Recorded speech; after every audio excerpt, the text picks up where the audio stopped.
Si vous vous aventurez trop loin dans la forêt, méfiez-vous. Une cabane sur pattes de poulet pourrait apparaître devant vous, son occupante. Une vieille femme effrayante, au long nez crochu et aux dents de fer. Certains disent qu'elle dévore les enfants, d'autres qu'elle détient une sagesse infinie. Qui est-elle vraiment? Salut, c'est Kubiak. Aujourd'hui, nous plongeons dans le mythe fascinant de Baba Yaga. Non, pas lui, elle. Ah là, la sorcière la plus légendaire du folklore slave. J'ai dit sorcière. Depuis des siècles, dans les contes slaves, une vieille femme terrifiante rôde dans les profondeurs de la forêt. Elle vit dans une maison montée sur des pattes de poulet, voyage dans un mortier géant. Non, pas celui-là, celui-là. Voilà. Et sème la peur aussi bien que la sagesse. Son nom? Baba Yaga. Le nom Baba Yaga provient du vieux slave. Baba signifie vieille femme, grand-mère ou sage. Yaga en vieux russe peut signifier maladie, horreur, voire même douleur, évoquant son rôle de créature maléfique. Le mythe de Baba Yaga est profondément enraciné dans les croyances slaves païennes, bien avant l'arrivée du christianisme. À l'origine, elle pourrait avoir été une chamane ou une prêtresse, gardienne de secrets liés à la nature et aux rites de passage. Avec le temps, elle est devenue un personnage ambigu, à la fois une sorcière terrifiante et un guide énigmatique. La forêt est le domaine de Baba Yaga. C'est là qu'elle règne, entre ombre et lumière, entre vie et mort. Dans les contes slaves, la forêt est un lieu mystique et sacré, peuplé d'esprits et de créatures surnaturelles. C'est un espace de transformation. Ceux qui osent y entrer en ressortent changés ou ne reviennent jamais. Baba Yaga est souvent gardienne d'un seuil, une frontière entre le monde des vivants et celui des morts. Sa cabane perchée sur des pattes de poulet tourne sur elle-même et ne s'ouvre qu'à ceux qui connaissent le mot de passe. Certains y voient une représentation des huttes funéraires slaves, montées sur pilotis pour éloigner les esprits maléfiques. À mon avis, c'est surtout pour éviter que le corps du défunt se fasse dévorer par les créatures envoisinantes. Elle est à la fois protectrice et destructrice, capable d'aider le héros s'il prouve sa valeur, ou de le dévorer s'il échoue. Elle teste ceux qui osent la rencontrer. Seul celui qui fait preuve d'intelligence et de courage peut obtenir son aide. Baba Yaga est-elle une simple sorcière ou l'écho d'une ancienne divinité oubliée? Certains historiens pensent que Baba Yaga pourrait être une transformation d'une ancienne déesse de la mort et de la renaissance. Dans la mythologie slave, des figures féminines liées au cycle de la vie et de la mort existent. Et Baba Yaga pourrait être une version déformée. On peut retrouver des figures similaires dans d'autres cultures. Gulveig dans la mythologie nordique, une sorcière incandescente associée à la sagesse et aux épreuves initiatiques. Ou encore Kali dans la mythologie hindoue, déesse du temps et de la destruction, souvent représentée de manière effrayante, mais ayant aussi un rôle protecteur. Ou encore Hécate dans la mythologie grecque, déesse des carrefours, pas du carrefour, merci, et de la magie, à l'image de Baba Yaga qui vit à la lisière du monde des humains et des esprits. Baba Yaga n'est pas qu'un monstre des contes. Elle est une figure intemporelle, qui continue d'inspirer des artistes et effrayer les enfants. Elle incarne l'archétype de la vieille sorcière, omniprésente dans les mythes du monde entier. Son rôle de gardienne des secrets et des épreuves initiatiques en fait une figure fascinante à la croisée du bien et du mal. Aujourd'hui, elle inspire des films, des livres, des jeux vidéo, Preuve que son influence ne s'est jamais éteinte. Baba Yaga n'a rien d'une douce grand-mère. Son apparence même inspire la peur. Une silhouette voûtée, une chevelure en désordre et un regard qui perce l'âme. Son nez crochu si long qu'il touche presque le plafond lorsqu'elle dort symbolise son incroyable flair pour repérer ceux qui s'aventurent dans sa forêt. Ses dents de fer rappellent des figures mythiques comme les ogresses de la mythologie grecque ou les rakshasas indiens. Ses griffes acérées, des ongles longs et sales qui rappellent les sorcières des contes européens. Sa peau décrite comme ridée et grisâtre, semblable à l'écorce d'un vieil arbre. Baba Yaga incarne la mort et la renaissance. Son corps monstrueux est un mélange d'humain et d'animal, comme si elle appartenait à un autre monde. Mais ce qui la rend encore plus terrifiante, c'est sa maison, une cabane mouvante, perchée sur des pattes de poulet géantes qui tourne sur elle-même comme un être vivant. Sa maison n'est pas fixe, elle bouge, tourne et ne laisse entrer que ceux qui connaissent la formule magique. Pour qu'elle s'arrête et ouvre sa porte, il faut prononcer ces mots. Petite patte, tournez-vous dos à la forêt et face à moi. Son intérieur est souvent décrit comme rempli d'objets mystérieux et effrayants.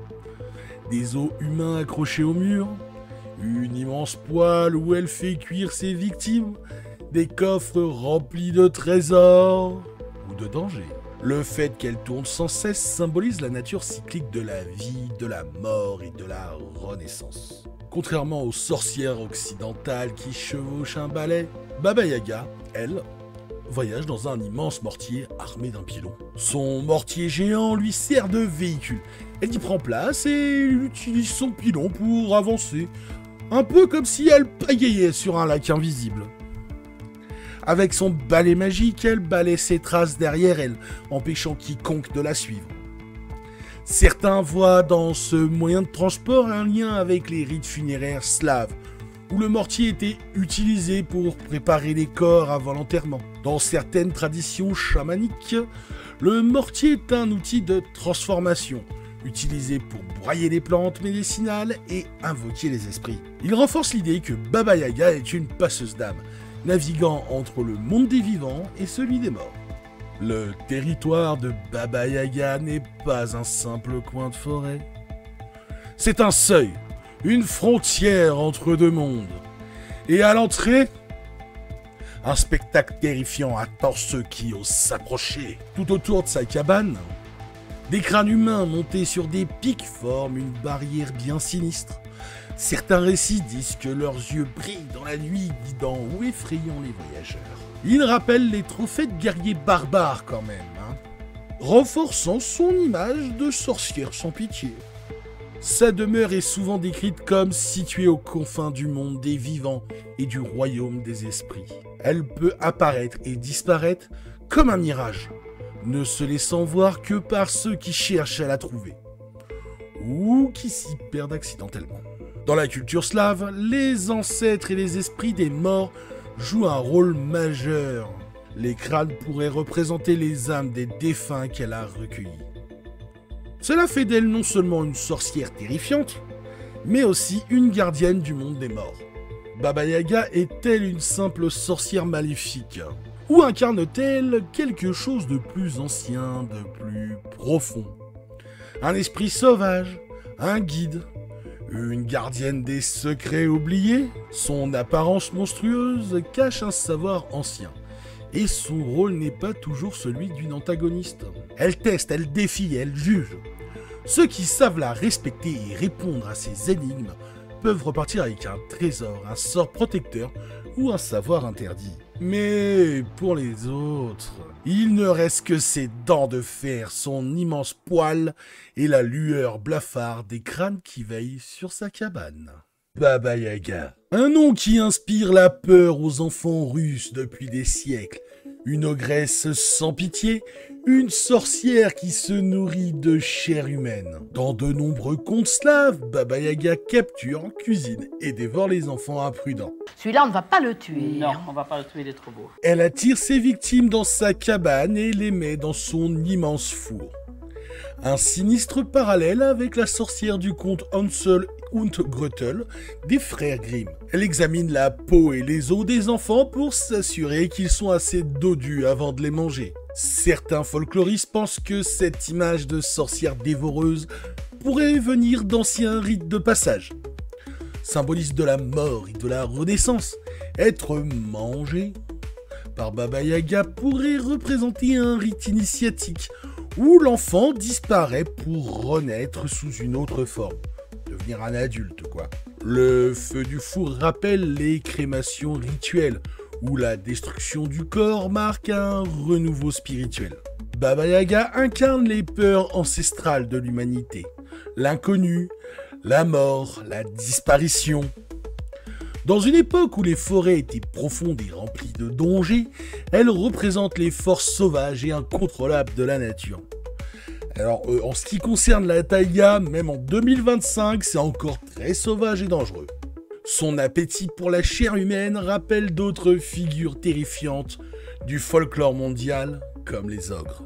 Mais Baba Yaga n'est pas qu'un monstre. Sous son apparence terrifiante, elle cache une autre facette, celle d'une gardienne de la connaissance, une initiatrice qui met à l'épreuve ceux qui osent la défier. Si Baba Yaga est souvent une menace, elle peut offrir des conseils et des objets magiques aux héros et héroïnes qui réussissent ces épreuves.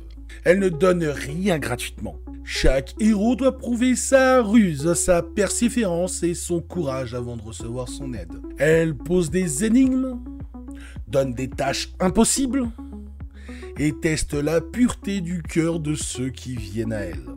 Dans ce conte célèbre de la jeune Vassilissa, abandonnée dans la forêt par sa belle-mère cruelle, doit aller chercher du feu chez Baba Yaga. Elle doit réaliser des tâches impossibles, comme trier des graines de pavot et de blé en une nuit. Grâce à une poupée magique héritée de sa mère, elle réussit les épreuves et Baba Yaga, satisfaite, lui donne une lanterne en forme de crâne qui brûlera ses ennemis. En gros, elle a eu le droit à un cheat code. La morale du conte, Baba Yaga est une force terrible, mais pas forcément maléfique. Elle punit les méchants et récompense les justes. On retrouve ce rôle de sorcière initiatrice dans d'autres cultures. La fée Carabosse en Occident, les sorcières celtiques qui guident les héros vers leur destinée, les chamans des traditions sibériennes qui voyagent entre les mondes et transmettent leur savoir. Baba Yaga symbolise donc à la fois la destruction et le renouveau. L'obstacle à franchir avant d'accéder à une transformation personnelle. Alors, qui est-elle vraiment ? Une créature cruelle ou une gardienne de la connaissance ? Un monstre à fuir ou une force à combattre ? Un être dual.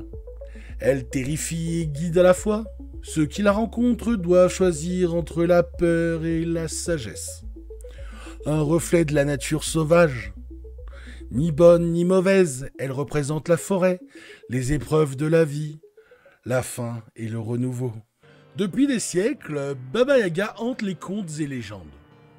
Mais son ombre s'étend bien au-delà du folklore slave. Aujourd'hui encore, son influence se retrouve dans le cinéma, la littérature et même les jeux vidéo. L'image de la sorcière effrayante, vieille, tordue et maléfique doit beaucoup à Baba Yaga. Des personnages iconiques s'inspirent d'elle. La sorcière de Blanche-Neige en 1937, son nez crochu, ses mains griffues et son rôle de tentatrice rappellent Baba Yaga. Maléfique dans La Belle au bois dormant de 59, bien que plus élégante, elle partage avec Baba Yaga un lien avec la magie noire et une apparence sinistre. Yubaba dans Le Voyage de Chihiro en 2001, cette sorcière japonaise à l'apparence vieillissante, qui vit dans une demeure étrange et met les héros à l'épreuve, est directement inspirée de Baba Yaga. La retrouve aussi dans Hellboy en 2019. Baba Yaga y apparaît comme une créature effrayante vivant dans une cabane sur pattes de poulet et concluant des pactes sinistres. Dans les séries, on la retrouve aussi dans Supernatural, où un épisode de la série met en scène une sorcière qui ressemble à Baba Yaga. On la retrouve aussi dans les jeux vidéo, par exemple Rise of the Tomb Raider. Dans une extension du jeu, Lara Croft affronte une sorcière vivant dans une forêt hantée, et la légende de Baba Yaga est directement citée. Et dans Fortnite, on la retrouve aussi dans un skin. Un skin inspiré de Baba Yaga a été ajouté pour Halloween, renforçant son statut de créature emblématique. Mais pourquoi cette vieille sorcière des forêts slaves hante-t-elle encore notre imaginaire aujourd'hui? C'est une figure intemporelle. Elle incarne l'archétype de la sorcière, un personnage récurrent dans les histoires du monde entier. Son aspect à la fois effrayant et sage la rend fascinante. Elle peut être une ennemie terrifiante ou une alliée précieuse. Son lien avec la nature sauvage parle à un monde moderne en quête de spiritualité et de connexion avec l'environnement. En plus de ça, elle est aussi un symbole de dualité. Elle représente le chaos et l'ordre, la destruction et la connaissance. Dans une époque où les héros sont souvent complexes et nuancés, Baba Yaga incarne parfaitement l'ambiguïté entre le bien et le mal. C'est une figure interculturelle maintenant. Des États-Unis au Japon, de la Russie à l'Europe, son mythe a dépassé ses origines slaves pour devenir un symbole universel. À une époque où les contes sont réinterprétés sous de nouvelles formes, Baba Yaga trouve naturellement sa place parmi les grandes figures du fantastique. Baba Yaga est bien plus qu'un simple personnage de conte. Elle incarne les forces primaires de la nature, la peur et le respect des anciens rites. C'est une figure complexe, à la fois terrible et bienveillante, qui continue d'inspirer la culture moderne. Que pensez-vous de Baba Yaga ? Mythe effrayant ou symbole de sagesse ancestrale? Dites-moi tout en commentaire. Et n'oubliez pas de liker cette vidéo pour d'autres plongées dans le monde des légendes.